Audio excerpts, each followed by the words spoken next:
Iran needs to decide now whether they get back in compliance or they allow those sanctions to go back into place. Well, I think we're kind of at a precarious moment here.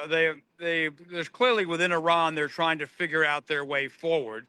They've suffered extraordinary losses in the last 6 months. Their principal allies in Hamas and Hezbollah, the collapse of the Syrian government, and then the apparently successful air raids by the United States and Israel. So the question is now: do they continue with their nuclear program, or do they try to reach some accommodation? In the original treaty that was signed with Iran and the international community, there was a snapback provision. That is, that if Iran is found not to be in compliance with the nuclear accords, the sanctions the Europeans had put in place go back into effect.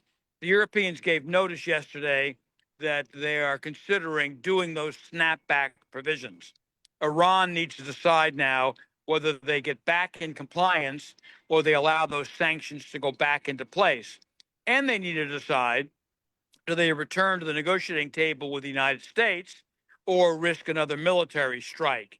They've put a condition on returning to the table of the United States that we pledge not to do a military attack. And I've not heard the Trump administration answer. So your question is asked at a time of enormous uncertainty. The Iranians have a lot of decisions to make. They need to figure out a way how to not get the sanctions back in place, get back to the negotiating table of the United States, save face, and internally not have the regime look weak to their political opponents internally. They're in a tough spot, a very tough spot.